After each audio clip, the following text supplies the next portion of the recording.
Hello friends, welcome back to this channel. Lakshyata का आपके साथ डेली करंट अफेयर सेशन में आज हम डिस्कस करने वाले हैं बहुत ही इंपॉर्टेंट क्वेश्चन 25 जनवरी 2022 के। बहुत ही इंपॉर्टेंट क्वेश्चन है और गाइस इसको स्किप मत करिएगा, इस वीडियो को ज़रूर देखिए। सारे क्वेश्चन बहुत ही इंपॉर्टेंट होने वाले हैं, आपके आने वाले एग्जाम में कहीं ना कहीं ज़रूर फंसेंगे। तो चलिए देख लेते हैं। और गाइस एक सूचना है आप लोगों के लिए कि हमारे टेलीग्राम चैनल को आप ज्वाइन कर सकते हैं जिसका नाम है लक्ष्यता आपके साथ, और उसका जो लिंक है ये आपको दिख रहा होगा, देख लीजिए, ये देखिए दिख रहा होगा। और हमारे आप इंस्टाग्राम से भी आप लोग हमसे जुड़ सकते हैं जिसका लिंक आपको डिस्क्रिप्शन में मिल जाएगा। तो ये टेलीग्राम इंस्टाग्राम दोनों की लिंक आपको वहाँ पर मिल जाएगी। तो चलिए, और आज आपको कुछ चेंजेस भी दिख रहा होगा हमारे पीडीएफ में। तो और एक और सूचना है, इसकी पीडीएफ हम लोग अब क्या करेंगे, डेली लक्ष्य तक आपके साथ जो चैनल टेलीग्राम पर है वहाँ शेयर कर देंगे। तो आप उसको ज़रूर ज्वाइन कर लीजिए, तो जिससे आपको इजी वे में, जो नहीं देख पाता है वीडियो, लेकिन वीडियो देखना तो बहुत जरूरी है क्योंकि यहाँ पे तो मैंने 1 लाइनर दिया है, डीप समझाते हैं तो वो तो आपको देखना ही पड़ेगा क्योंकि इससे रिलेटेड आपको कई चीज़ें, हम क्या करते हैं करंट को किससे, मतलब हिस्ट्री से भी, जियोग्राफी से भी, पॉलिटी से भी, हर तरह से को रिलेट करके पढ़ाते हैं, बताते हैं आपको, ताकि आपको सारी चीज़ें क्लियर हो जाएं एक ही जगह पर, कहीं भटकना ना पड़े। तो आप इसको क्या करिए, ध्यान से देखिए और नोट डाउन करते चलिए। चलिए बिना लेट के आज का पहला क्वेश्चन देखते हैं। क्या कह रहा है पहला क्वेश्चन कि वर्ष 2022 के लिए प्रधानमंत्री राष्ट्रीय बाल पुरस्कार कितने बच्चों को प्रदान किया गया है। वर्ष 2022 के लिए प्रधानमंत्री राष्ट्रीय बाल पुरस्कार कितने बच्चों को प्रदान किया गया है। तो ये किया गया है 29 बच्चों को ये पुरस्कार क्या किया गया है, प्रदान किया गया है। और देख लेते हैं कि ये कितने श्रेणी में दिया गया है। तो 6 श्रेणियों में ये पुरस्कार प्रदान किया गया है।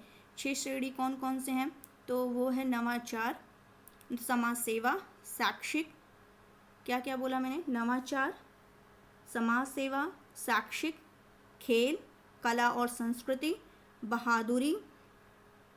ये आपके 6 श्रेणियों में ये पुरस्कार क्या किया गया है, प्रदान किया गया है। फिर से बोल दे रहे हैं 6 श्रेणियाँ, इनोवेशन यानी नवाचार, समाज सेवा, शैक्षिक, खेल, कला और संस्कृति और बहादुरी। और ये जो 29 बाल पुरस्कार दिए बच्चों को, 29 बच्चों को जो पुरस्कार प्रदान किए गए हैं, इसमें से 15 बॉयज़ हैं और 14 गर्ल्स हैं, यानी 15 लड़के हैं, 14 लड़कियां हैं। और ये टोटल जो 29 हैं, ये 29 बच्चे जो हैं ये 21 राज्य और केंद्र शासित प्रदेशों से हैं, जो 29 लोगों को दिया गया है। और ये मतलब जो 6 श्रेणी में प्रदान किया गया, उनकी असाधारण क्षमता और उत्कृष्ट उपलब्धियों के लिए इन बच्चों को पुरस्कृत किया गया है। और इस पुरस्कार में क्या दिया गया है, एक सर्टिफिकेट और 1 लाख कैश दिया गया है। और इस बार का जो मतलब डिजिटली तरीके से ये पुरस्कार दिया गया है, किस तरीके से, डिजिटल तरीके से ये पुरस्कार इस बार प्रदान किया गया है। तो ये क्लियर हो गया होगा आप लोग को। चलते हैं नेक्स्ट क्वेश्चन देख लेते हैं, सारे फैक्ट नोट कर लीजिएगा, बहुत ही इंपॉर्टेंट है। नेक्स्ट क्वेश्चन क्या कह रहा है, ICC women's of the year 2021 किसे चुना गया है। तो चुना गया है स्मृति मंधाना को। जैसा कि आप लोग देख रहे हैं कि भारत की स्मृति मंधाना बनी है आईसीसी महिला क्रिकेटर ऑफ द ईयर 2021। ये आप लोग को दिख रहा होगा, ये देखिए, जैसा कि आप लोग देख सकते हैं कि भारत की स्मृति मंधाना को आईसीसी महिला क्रिकेटर ऑफ द ईयर 2021 चुना गया है। और गाइज ये जो हैं दूसरी बार सेकंड टाइम चुनी गई है, मतलब सेकंड टाइम इनको महिला cricketer of the year, ICC महिला क्रिकेटर ऑफ द ईयर 2 बार, इस खिताब से इन्हें 2 बार चुना गया है। और यानी 2 बार चुना गया है। तो पहली बार कब, सेकंड टाइम तो 2021, पहली बार जो चुनी गई 2018 में चुनी गई थी, 2018 और 2021। तो भारत की पहली महिला खिलाड़ी हैं जो 2 बार चुनी गई हैं। क्या कहा मैंने, भारत की पहली महिला खिलाड़ी हैं जो 2 बार चुनी गई हैं। और एक क्वेश्चन और इन पर बन सकता है कि पहली महिला खिलाड़ी, भारत की पहली महिला खिलाड़ी, भारत की पहली महिला खिलाड़ी जिन्होंने क्या किया था, पिंक बॉल से शतक लगाया था। तो पिंक बॉल से शतक लगाने वाली भारत की पहली महिला, पिंक बॉल से शतक लगाने वाली भारत की पहली महिला खिलाड़ी स्मृति मंधाना। ये क्लियर हो गया होगा। अगर बात करें आईसीसी की, तो आईसीसी का जो हेडक्वार्टर है वो कहाँ पर है? यूएई में है, यानी संयुक्त अरब अमीरात में है। अगर आईसीसी के अध्यक्ष की बात करें, आईसीसी के अध्यक्ष की बात करें तो वो कौन है? Greg Berkeley, Greg Berkeley. ये क्लियर हो गया होगा। चलते हैं हम लोग नेक्स्ट क्वेश्चन पर। नेक्स्ट क्वेश्चन हमारा क्या कह रहा है? कौन सा विश्व में खीरे और ककड़ी का सबसे बड़ा निर्यातक बन गया है? कौन सा देश विश्व में खीरे और ककड़ी का सबसे बड़ा निर्यातक बन गया है? तो कौन बना है? वो भारत बना है। 1 मिनट टाइम दीजिए, दिखा रहे हैं 1 मिनट। ये देखिए, ये है भारत दुनिया में खीरे का सबसे बड़ा निर्यातक बनकर उभरा है। कुल आवश्यकता का ये 15% क्या करता है? उत्पादन करता है। इससे पहले वित्त वर्ष 2020-21 में भारत ने $223 मिलियन डॉलर के मूल्य के साथ इतने मीट्रिक टन ककड़ी और खीरे का निर्यात किया था। और इस एक और आपको इस बारे में आपको जानकारी देनी, क्या लिखा? गर्किन। ये जानिए, इससे रिलेटेड क्वेश्चन बन सकता है। गर्किन, गर्किन क्या है? अचारी खीरा। गर्किन किसको कहते हैं? अचारी खीरा को कहते हैं। इसका यूज़ क्या करते हैं? नमकीन अचार वाले खीरे के लिए किया जाता है। इसका यूज़ किसके लिए करते हैं? नमकीन अचार वाले खीरे के लिए। तो आप लोग जैसा देख सकते हैं ये है। चलते हैं अपने क्वेश्चन पर।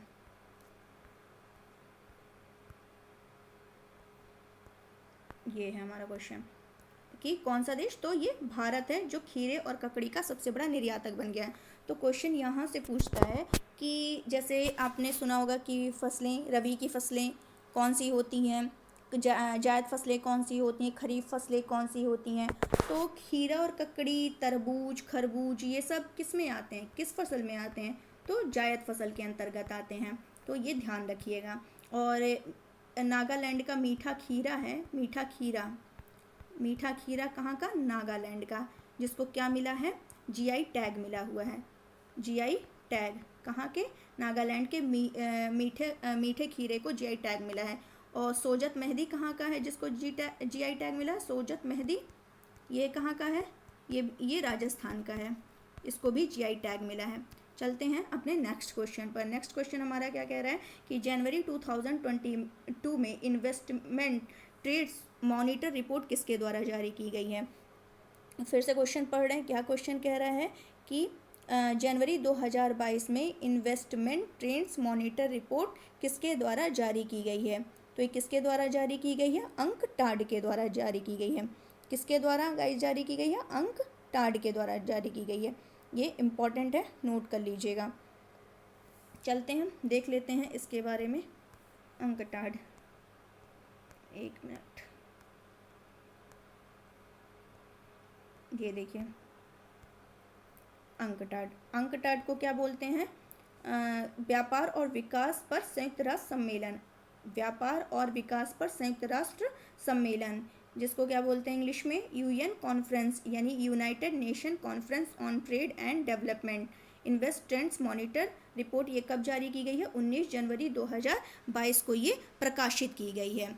तो इसमें ये जो रिपोर्ट जारी की गई है, इसमें कहा क्या गया है, क्या बात की गई है, क्या मतलब निष्कर्ष निकाला गया है? तो इस रिपोर्ट से ये बात निकल कर आ रही है कि भारत में 2021 में, भारत के अंदर 2021 में 2020 की तुलना में 2021 में जो है 26% कम एफडीआई जो है भारत में 2020 की तुलना में 2021 में 26% कम हुई है। और यही चीन में देखते हैं तो वहाँ पर क्या हुआ है? 2020 की तुलना में 2021 में 20% एफडीआई बढ़ा है। हमारे यहाँ क्या हुआ है, एफडीआई भारत में 2020 की तुलना में 2021 में 26% की कमी देखने को मिली है, जबकि चीन में ये 20% बढ़ा है एफडीआई। एफडीआई मतलब प्रत्यक्ष विदेशी निवेश, एफडीआई ये इसको बोलते हैं। तो ये आपको पता चल गया होगा कि इस रिपोर्ट में क्या बात कही गई है। अगर हम अंकटाड का फुल फॉर्म तो मैंने बता दिया क्या होता है, हिंदी इंग्लिश दोनों आप लोग देख रहे होंगे क्या लिखा है कि व्यापार और विकास पर संयुक्त राष्ट्र सम्मेलन, और इंग्लिश में है United nation conference on trade and development. तो ये है। अगर अंकटाड का हेडक्वार्टर की बात करें तो ये कहाँ पर है, जिनेवा किसके अंदर है, स्विट्जरलैंड। और अगर बात करें इसकी स्थापना तो 1964 में अंकटाड की स्थापना हुई थी। 1964 में अंकटाड की स्थापना हुई थी। और बात करें कि वित्तीय स्थिरता रिपोर्ट कौन जारी करता है, अंकटाड एक मिनट, अंकटाड विश्व निवेश रिपोर्ट किसके द्वारा जारी की जाती है, अंकटाड के द्वारा जारी की जाती है। ये क्लियर हो गया होगा, इंपॉर्टेंट है, नोट कर लीजिए। और वित्तीय स्थिरता रिपोर्ट कौन जारी करता है, ये मैंने अपने एक लेक्चर में बताया था, आप लोगों को पता ही होगा। वित्तीय स्थिरता रिपोर्ट किसके द्वारा जारी किया जाता है, आरबीआई के द्वारा। एचडीआई वुमेन डेवलपमेंट इंडेक्स किसके द्वारा जारी किया जाता है, UNDP, United Nation Development Programme के द्वारा जारी किया जाता है। ग्लोबल इकोनॉमिक आउटलुक की बात करें, ग्लोबल इकोनॉमिक आउटलुक की बात करें, ये रिपोर्ट कौन जारी करता है, आउटलुक रिपोर्ट कौन जारी करता है, आईएमएफ जारी करता है। तो इससे रिलेटेड जो भी थे मैंने बता दिया। एक और बता देते हैं, अंकटाड के महासचिव कौन है, रेबेका ग्रीन स्पैन। तो इससे रिलेटेड जितने भी फैक्ट थे मैंने आपको बता दिया है। चलते हैं नेक्स्ट क्वेश्चन देख लेते हैं। नेक्स्ट क्वेश्चन हमारा क्या कह रहा है, किस देश ने हाल ही में तेल रिसाव के कारण 90 दिनों का, क्या क्वेश्चन कह रहा है, किस देश ने हाल ही में तेल रिसाव के कारण 90 दिनों का पर्यावरण आपातकाल की घोषणा की है। पर्यावरण आपातकाल की घोषणा 90 दिनों का किसने की है, पेरू ने की है। एक मिनट दिखा दे रहे हैं आप लोग को याद होगा मैंने कुछ दिन पहले क्या किया था, एक डिस्कस किया था क्वेश्चन, देखिए ये अब मिल गया है। ये देखिए टोंगा द्वीप के बारे में मैंने डिस्कस किया था। सुनामी टोंगा के कहाँ पर, हुंगा टोंगा हुंगा हापाई, ये क्या है, वहाँ पे ज्वालामुखी फटी थी, अंतर्जलीय ज्वालामुखी फटने के बाद आई थी सुनामी। लेकिन इसका असर 10,000 किलोमीटर दूर पेरू में दिखा, और वहाँ पर तेल रिसाव को साफ करने के लिए ये आप देख रहे होंगे, ये देखिए पूरा तेल रिसाव हुआ है। ये देखिए यहाँ लिखा है, पिछले दिनों टोंगा में जलवायु विस्फोट और सुनामी के बाद पेरू के समुद्र में तेल रिसाव हुआ है, जिसके कारण मछलियाँ, पक्षी और सील क्या गई हैं, मारी गई हैं। इसी के लिए क्या किया गया, वहाँ पर पर्यावरण आपात लगाया गया है। कितने दिनों का, 90 दिन का आपातकाल लगाया गया है। और इसके कारण तेल रिसाव की घटना के कारण समुद्र में कितने बैरल, 6,000 बैरल कच्चे तेल का रिसाव हुआ था। कितने बैरल, 6,000 बैरल। जैसा कि मैंने बता ही दिया कि रिसाव टोंगा में क्या हुआ था, ज्वालामुखी के विस्फोट के कारण हुआ था। और ये जो रिसाव हुआ क्या हुआ है, वहाँ पर ऊर्जा फर्म है, पेरू के पास ऊर्जा फर्म रेप्सोल के एक टैंकर से हुआ है। और ये जो घटना है, ये जो पेरू की राजधानी क्या है, लीमा है। तो पेरू की राजधानी लीमा से करीब 30 किलोमीटर उत्तर में एक रिफाइनरी है जिसका नाम क्या है, ला पैम्पिला।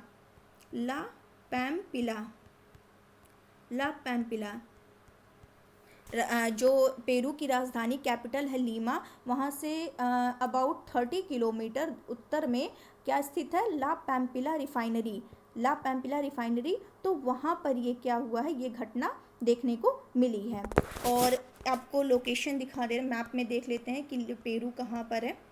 1 मिनट गाइस, ये है पेरू, थोड़ा ब्लर है, देखिएगा पेरू, ये है पेरू।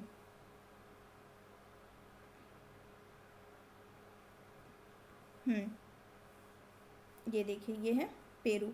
और पेरू ये है चिली। चिली में क्या है, अटाकामा मरुस्थल है। चिली में अटाकामा मरुस्थल बता चुकी हूँ बहुत पहले ही अपने एक वीडियो में। चिली में क्या है, अटाकामा मरुस्थल है। और पेरू और बोलीविया, पेरू और बोलीविया के मध्य में क्या है, टिटिकाका झील। टिटिकाका झील है, बहुत इंपॉर्टेंट है ये सब, टिटिकाका झील, तो ये भी इम्पोर्टेंट है। और ये देखिए यहाँ पे गुयाना है, ब्राज़ील है, पराग्वे है, अर्जेंटीना है। तो ये जो पेरू है ये दक्षिण अमेरिका में, तो क्लियर हो गया होगा आपको। अगर बात करें पेरू के राष्ट्रपति कौन है, तो वो है पेड्रो पेड्रो कैस्टिलो यहाँ के राष्ट्रपति हैं। अगर पेरू की मुद्रा की बात की जाए, पेरू की मुद्रा क्या है, तो है सोल वहाँ की मुद्रा है। तो इससे रिलेटेड जितने भी फैक्ट थे मैंने आपको बता दिए हैं, आपको समझ भी आ रहा होगा। और अगर समझ आ रहा हो तो क्या करिए, सेशन को आप लोग शेयर तो कर ही दीजिए। चलते हैं अपने नेक्स्ट क्वेश्चन को देख लेते हैं। नेक्स्ट क्वेश्चन हमारा क्या कह रहा है, ये हमारा नेक्स्ट क्वेश्चन कि बालिका दिवस कब मनाया जाता है। क्या क्वेश्चन कह रहा है कि बालिका दिवस कब मनाया जाता है। तो बालिका दिवस जो है 24 जनवरी को मनाया जाता है। बालिका दिवस 24 जनवरी को मनाया जाता है। और ये कब से मनाना स्टार्ट हुआ था, तो 2008 से ये मनाना शुरू हुआ था। किसके द्वारा शुरू किया गया था, मतलब पहली बार ये किसके द्वारा मनाया गया था, तो महिला और बाल विकास मंत्रालय के द्वारा। महिला और बाल विकास मंत्रालय के द्वारा इसको शुरू किया गया था। और इसको मनाने का उद्देश्य क्या है, तो सिंपल सी बात है कि इसको मनाने का उद्देश्य जो लड़कियां हैं देश भर की, उनको क्या करना है, सशक्त बनाना है। अच्छा ये बताइए कि 24 जनवरी क्यों डिसाइड किया गया, बालिका दिवस के लिए क्यों 24 जनवरी ही चुना गया, और कोई डेट क्यों नहीं चुना गया। तो इसका एक रीज़न है, इसलिए 24 जनवरी को चुना गया, इसलिए मनाया जाता है क्योंकि इस दिन क्या हुआ था, इस दिन 1966 में क्या हुआ था, भारत की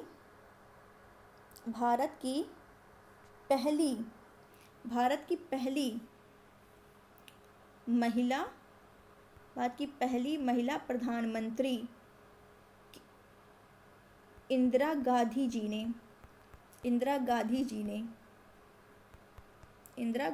ने क्या कहा मैंने, इसी दिन 1966 में प्रधानमंत्री इंदिरा गांधी ने, भारत की पहली प्रधानमंत्री के रूप में इंदिरा गांधी ने क्या किया था, शपथ लिया था। क्या कहा मैंने, 24 जनवरी 1966 को इंदिरा गांधी जी ने भारत की पहली प्रधानमंत्री के तौर पर शपथ लिया था।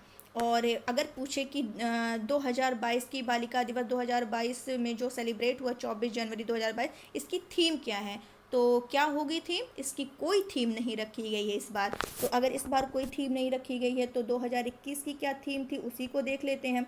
2021 की जो थीम थी वो थी डिजिटल पीढ़ी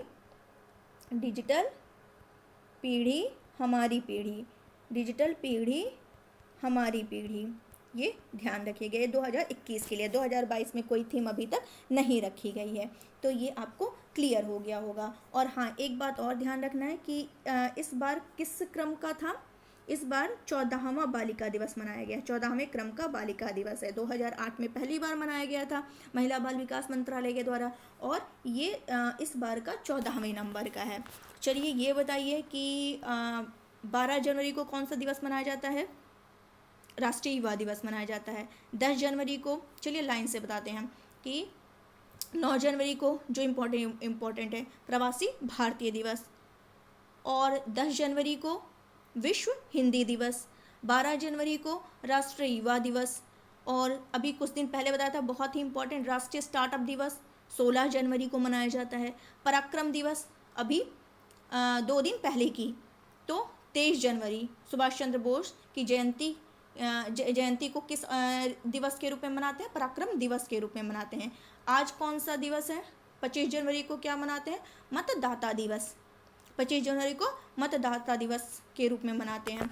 और ये अच्छा ये बताइए कि बालिका दिवस, ये राष्ट्रीय बालिका दिवस, राष्ट्रीय टाइप करना भूल गया, राष्ट्रीय बालिका दिवस 24 जनवरी को। लेकिन अगर पूछ ले अंतर्राष्ट्रीय बालिका दिवस, एक जगह दोनों नोट कर लीजिए, राष्ट्रीय पूछे तो 24 जनवरी, अंतर्राष्ट्रीय बालिका पूछे तो 11 अक्टूबर।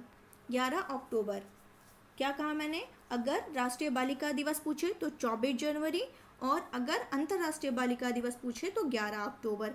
तो इससे रिलेटेड जितने फैक्ट थे मैंने बता दिए हैं। चलते हैं नेक्स्ट क्वेश्चन पर। क्या कह रहा है नेक्स्ट क्वेश्चन? 23 जनवरी 2022 को, क्या क्वेश्चन है? 23 जनवरी 2022 को किसने सैयद मोदी अंतर्राष्ट्रीय बैडमिंटन टूर्नामेंट 2022 में महिला एकल का खिताब जीता है? क्या क्वेश्चन कह रहा है कि 23 जनवरी 2022 को किसने सैयद मोदी अंतर्राष्ट्रीय बैडमिंटन टूर्नामेंट 2022 में महिला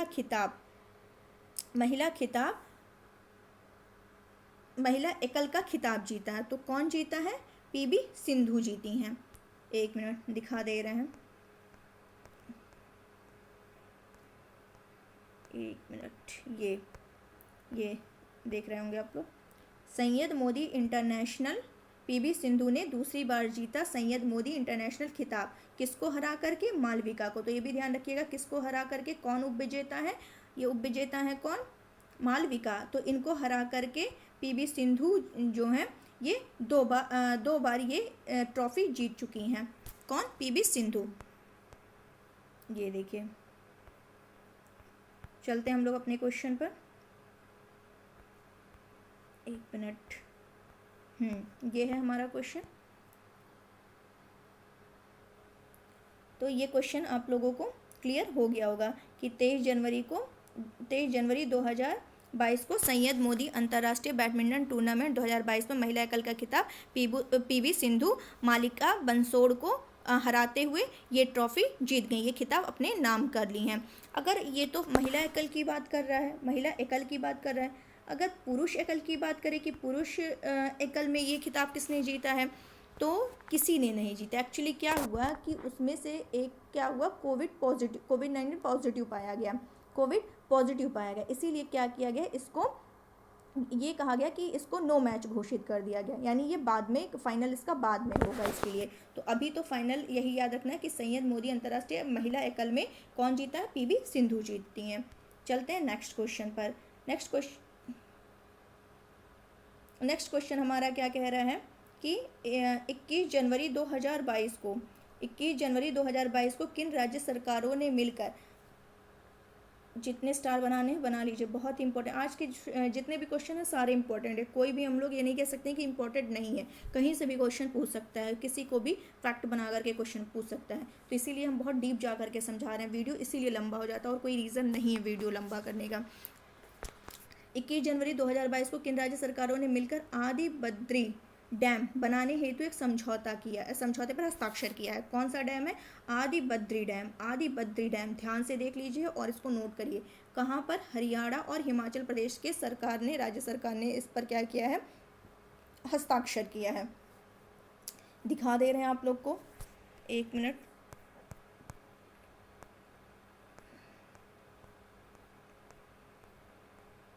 ये देखिए, ये आदि बद्री बांध निर्माण, ये देखिए हरियाणा और हिमाचल प्रदेश के बीच आदि बद्री बांध निर्माण के लिए समझौता, हरियाणा और हिमाचल प्रदेश। ये देखिए, ये है डैम, ये देखिए थोड़ा और नीचे। 21 जनवरी 2022 को ये भी डेट भी नोट कर लीजिएगा, कब किया गया है समझौता। 21 जनवरी 2022 को हरियाणा और हिमाचल प्रदेश की सरकारों ने कहाँ पर, यमुनानगर जिले के आदि बद्री में, कहाँ पर ये बांध बनाने के लिए हस्ताक्षर किया गया है, यमुनानगर जिले के आदि बद्री में। अगर आदि बद्री बांध की बात करें तो ये बांध, इस बांध से क्या होगा, इस मतलब ये बांध निर्माण से आखिर क्या होगा, क्या उद्देश्य है इसका। तो ये बांध क्या करेगा, पहला तो इसका क्या काम है, जो हमारी पौराणिक नदी है, पौराणिक नदी सरस्वती नदी, सरस्वती नदी, पौराणिक नदी सरस्वती नदी का कायाकल्प करेगा। इस बांध से क्या होगा, इस बांध से हमारी जो सरस्वती नदी है उसका कायाकल्प सुधरेगा। और ये जो बांध है वो कहाँ पर स्थित है, हरियाणा में हिमाचल प्रदेश की सीमा के पास स्थित है। ये बांध हरियाणा में हिमाचल प्रदेश की सीमा के पास स्थित है। और इस स्थान को क्या कहते हैं, नदी का उद्गम स्थल माना जाता है। इस स्थान को क्या कहते हैं, नदी का उद्गम स्थल माना जाता है। किस नदी का, सरस्वती नदी का उद्गम स्थल माना जाता है। तो ये आपको क्लियर हो गया होगा। और मतलब इस बांध को बनाने का एक और उद्देश्य है कि इसको तीर्थ स्थल के रूप में विकसित किया जाएगा और पर्यटन की दृष्टि से भी इसको विकसित किया जाएगा। कैसे कैसे अभी एक एक करके हम फैक्ट बता रहे हैं, आप लोग नोट करते चलिएगा, ये बहुत ही इम्पोर्टेंट टॉपिक है। इससे मतलब क्या होगा, हिमाचल, पहले ये देख लेते हैं कि ये मतलब कितने हेक्टेयर भूमि पर ये बांध बनाया जाएगा। तो हिमाचल प्रदेश में 31.66 हेक्टेयर, 66 हेक्टेयर भूमि पर ये बांध बनाया जाएगा। हिमाचल प्रदेश में कितने, 31.66 हेक्टेयर भूमि पर बांध बनाया जाएगा। अगर इसकी चौड़ाई की बात करें, इसकी चौड़ाई 101.66 मीटर, 101.66 मीटर इसकी चौड़ाई होगी। और अगर इसकी ऊंचाई की बात करें तो वो कितनी होगी, 20.5 मीटर, 20.5 मीटर इसकी क्या होगी, 20.5 मीटर इसकी ऊंचाई होगी। और लागत से तो कोई मैटर है नहीं, तो लागत को स्किप करते हैं। और अगर ये जो बांध है, मतलब कौन सा बांध की बात कर रहे हैं, आदि बद्री डैम जो है, इसको कहाँ से पानी, इसको सोम नदी से भी पानी मिलेगा। आदि बद्री डैम को कहाँ से मिलेगा, एक मिनट,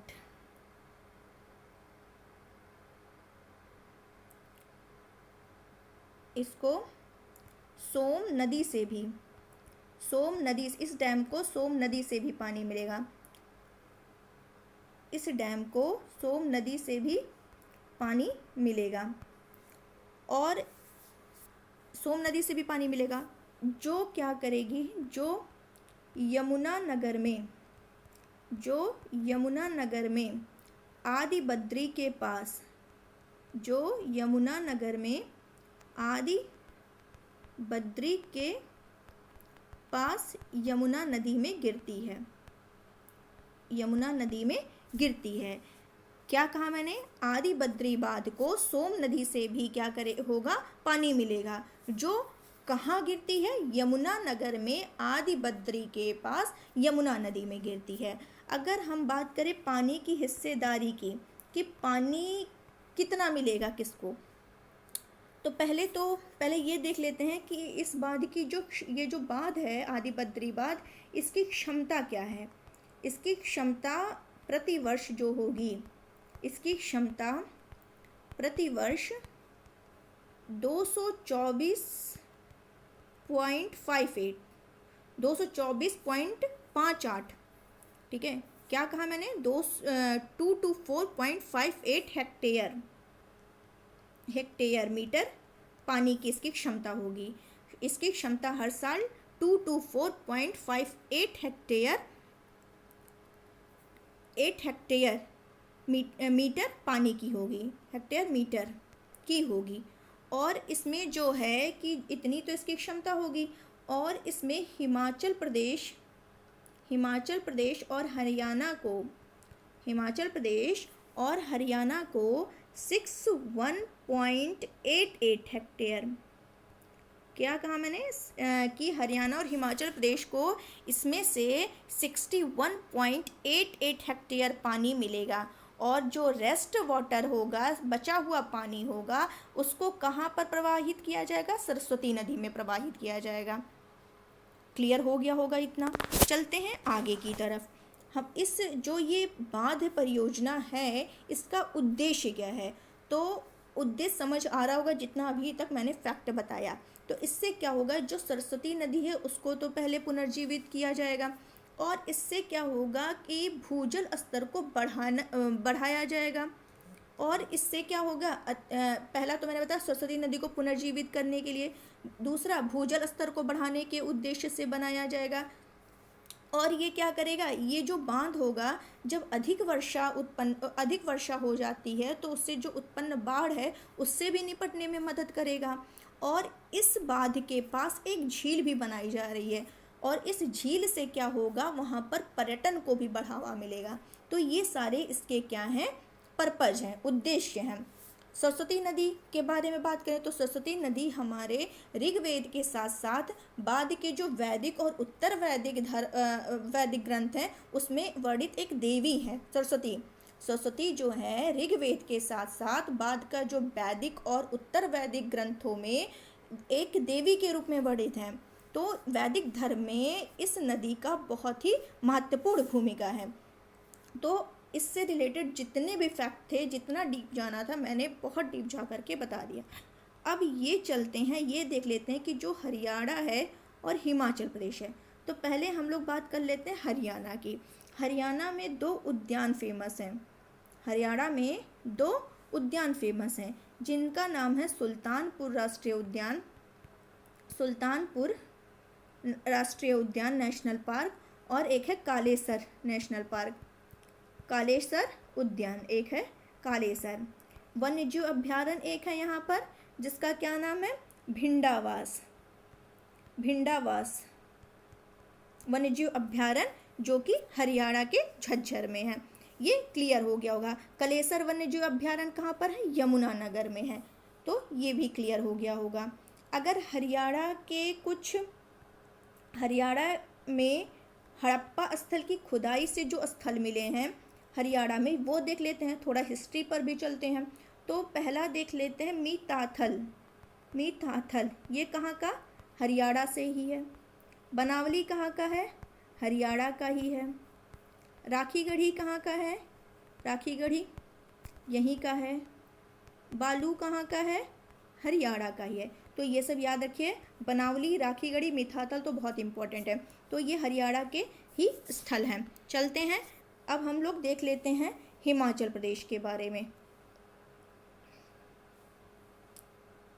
हिमाचल प्रदेश के बारे में देख लेते हैं।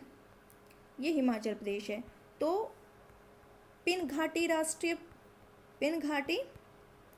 नेशनल पार्क हिमाचल प्रदेश में। ग्रेट हिमालय नेशनल पार्क कहाँ पर, हिमाचल प्रदेश। रेणुका वन्यजीव अभ्यारण्य कहाँ पर, हिमाचल प्रदेश। तो ये सारे बहुत ही इम्पोर्टेंट है, इसको आप लोग नोट डाउन कर लीजिएगा। अगर भाखड़ा बांध की बात करें, भाखड़ा बांध वो कहाँ पर है, यहीं पर है, हिमाचल प्रदेश में ही। किस नदी पर, सतलज नदी पर। ये क्लियर हो गया होगा। एक है महाराणा प्रताप सागर, इसको पोंग जलाशय या पोंग बांध के नाम से भी जानते हैं। 1 मिनट गए, पोंग बांध नहीं, 1 मिनट। इसको महाराणा प्रताप सागर को पोंग जलाशय या सही कहा था, पोंग डैम झील के नाम से भी जानते हैं। इसको किस नाम से जानते हैं, पोंग जलाशय या पोंग डैम झील के नाम से भी जाना जाता है। और इसको क्या किया गया था कि व्यास नदी पर बनाया गया है। इसको कहाँ पर बनाया गया, व्यास नदी पर, ये भी ध्यान रखिएगा, व्यास नदी पर। ये क्लियर हो गया होगा। और हिमाचल प्रदेश में कुछ पर्यटक स्थल हैं जैसे धर्मशाला, मनाली, शिमला, कुल्लू। धर्मशाला की बात करें तो धर्मशाला, इसको तिब्बत के दलाई लामा के घर के रूप में, तिब्बत के दलाई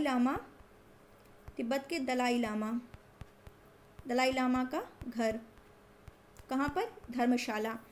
और कुछ और फैक्ट हिमाचल प्रदेश के बारे में बताएं तो हिमाचल प्रदेश जो 100% वैक्सीनेशन वाला राज्य हिमाचल प्रदेश, 100% वैक्सीनेशन वाला ज़िला हिमाचल प्रदेश का किन्नौर। तो ये सारे पूछे जा सकते हैं जो कि इम्पॉर्टेंट है। अगर बात करें नई शिक्षा नीति लागू करने वाला पहला राज्य कौन है, हिमाचल प्रदेश ही बना है।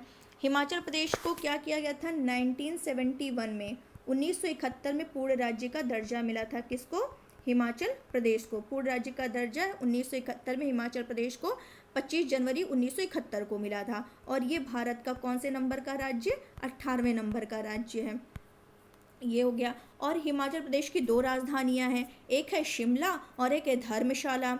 और हिमाचल प्रदेश जो है वो ई विधानसभा के बाद ई कैबिनेट प्रणाली लागू करने वाला देश का पहला स्टेट बन गया है। यहाँ पर ई विधानसभा के बाद ई कैबिनेट प्रणाली लागू करने वाला भी देश का पहला राज्य कौन बना है, हिमाचल प्रदेश।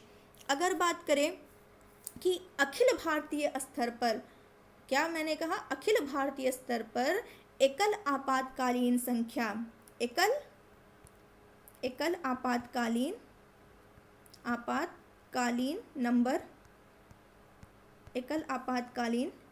नंबर जो है क्या है 112, वो लॉन्च करने वाला अखिल भारतीय स्तर पर एकल आपातकालीन नंबर 112 लॉन्च करने वाला पहला राज्य कौन है, हिमाचल प्रदेश। और इसके बारे में कुछ बात करें तो हिमाचल प्रदेश जो है भारत का ऐसा पहला राज्य बन गया है जहाँ पर हर घर में क्या है, LPG गैस कनेक्शन है। तो ये सारे बहुत ही इम्पॉर्टेंट है, कहीं ना कहीं किसी ना किसी एग्ज़ाम में क्वेश्चन बन ही सकता है।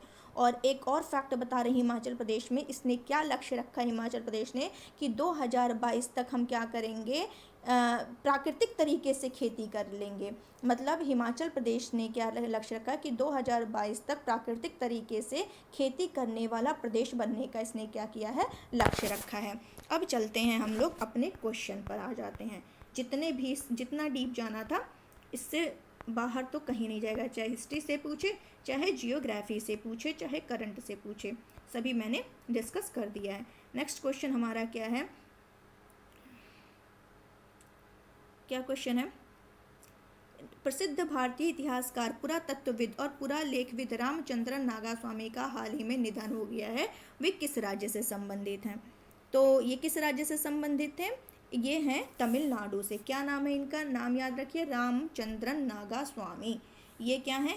इतिहासकार, पुरातत्वविद, पुरालेखविद, और इनका निधन हुआ। ये कितने साल की उम्र में इनकी डेथ हुई है? ये 91 साल की उम्र में इनकी डेथ हुई है, जो तमिलनाडु से संबंधित।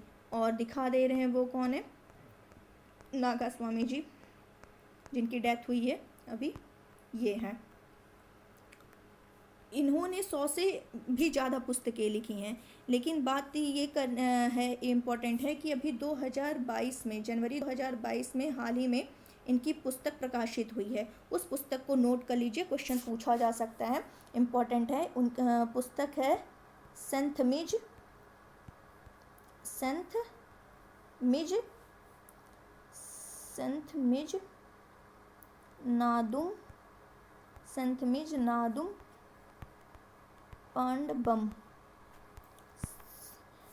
नादुम पांडवम इनकी नवीनतम पुस्तक है, जो जनवरी 2022 में अभी हाल ही में प्रकाशित हुई है। और एक और इम्पॉर्टेंट लाइन कि 2018 में इन्हें भारत के जो तीसरा सर्वोच्च नागरिक पुरस्कार है, तीसरा सर्वोच्च नागरिक पुरस्कार कौन सा है?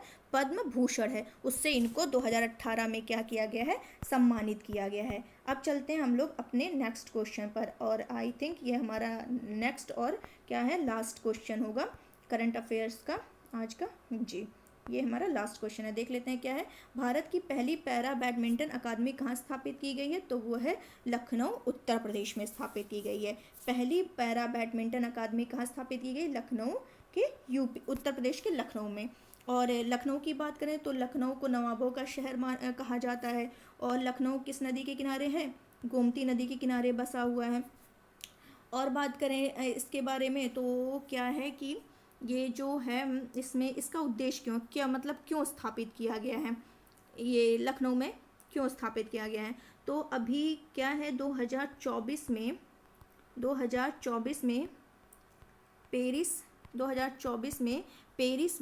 पेरिस के अंदर क्या होने वाला है? पैरा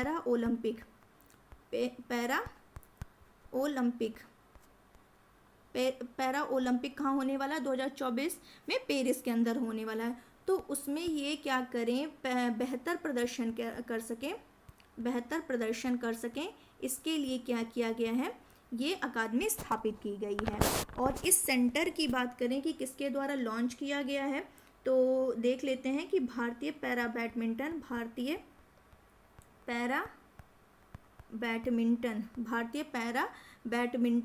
टीम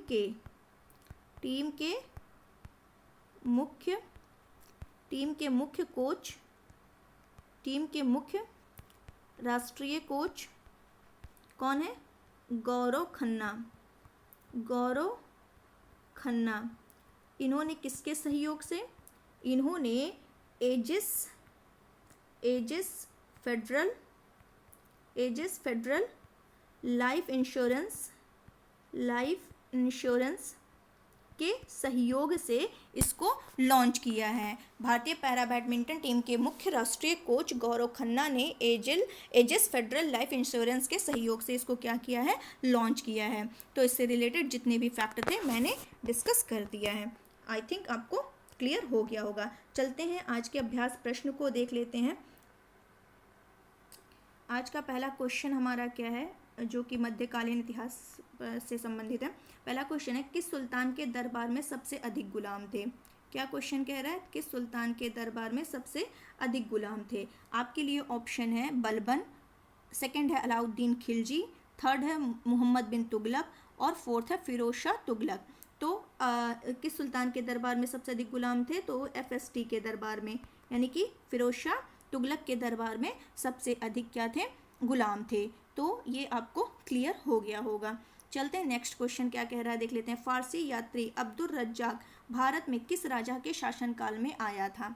क्या क्वेश्चन है? ये अब्दुल रज्जाक कौन सा यात्री है? फारसी यात्री है, जो भारत में किस राजा के शासनकाल में आया था? ऑप्शन है देवराय प्रथम, सेकंड कृष्णदेवराय प्रथम, देवराय सेकंड, कृष्णराय सेकंड। फिर से ऑप्शन बता रहे हैं, देवराय प्रथम, कृष्णदेवराय प्रथम, देवराय द्वितीय या कृष्णराय द्वितीय। तो इसका आंसर क्या हो जाएगा? देवराय द्वितीय। देवराय सेकंड के टाइम में ये फारसी यात्री अब्दुल रज्जाक जो है भारत में आया था। चलते हैं नेक्स्ट क्वेश्चन हमारा क्या कह रहा है, देख लेते हैं। एक मिनट। तैमूर के आक्रमण के बाद भारत में किस वंश का राज स्थापित हुआ? तैमूर के आक्रमण के बाद भारत में किस वंश का राज स्थापित हुआ? ऑप्शन है लोदी वंश, सेकंड है सैयद वंश, थर्ड है तुगलक वंश, फोर्थ है खिलजी वंश। तो क्या आंसर हो जाएगा कि तैमूर के आक्रमण के बाद भारत में सैयद वंश का क्या होता है? राज स्थापित होता है। किस वंश का? सैयद वंश का। तैमूर जब आक्रमण करता है तो उसमें क्या होता है? तुगलक शासन जो होता है कमज़ोर हो जाता है और उसमें 1412 ईस्वी में क्या होता है? नसरुद्दीन की मृत्यु हो जाती है और मृत्यु के साथ ही तुगलक वंश का, जब नसरुद्दीन की मृत्यु होती है तो तुगलक वंश क्या हो जाता है? उसका अंत हो जाता है। और उसके बाद क्या होता है? 1413 में दौलत खां को दिल्ली का सुल्तान बनाया जाता है। किसको? दौलत खां को 1413 में दिल्ली का सुल्तान बनता है।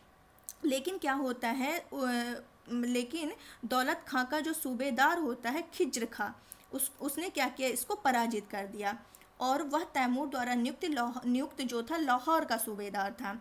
फिर क्या होता है कि तैमूर के आक्रमण के बाद 1414 ईस्वी में उसने दिल्ली पर अधिकार करके किस वंश की नींव डालता है? संयद वंश की नींव डालता है। चलते हैं नेक्स्ट क्वेश्चन पर। नेक्स्ट क्वेश्चन हमारा क्या कह रहा है? किस सुल्तान ने एक नगर बसाया जहां अब आगरा है? ऑप्शन है आपके लिए मोहम्मद बिन तुगलक यानी MBT, सेकंड है FST यानी फिरोज शाह तुगलक, थर्ड है बहलोल लोदी एंड फोर्थ है सिकंदर लोदी। तो इसका आंसर क्या हो जाएगा? सिकंदर लोदी। सिकंदर लोदी आंसर इसका होगा कि सिकंदर लोदी ने एक नगर बसाया जहां अब क्या है? आगरा है। तो ये आपको समझ आ गया होगा। और यमुना नदी के किनारे आगरा नगर कहाँ बसाया था? यमुना नदी के किनारे, यमुना नदी के किनारे। और यही क्या करता है? वो अपनी राजधानी बना लेता है। और सिकंदर के बारे में एक फैक्ट है कि इसने एक नाप का पैमाना आरंभ किया था।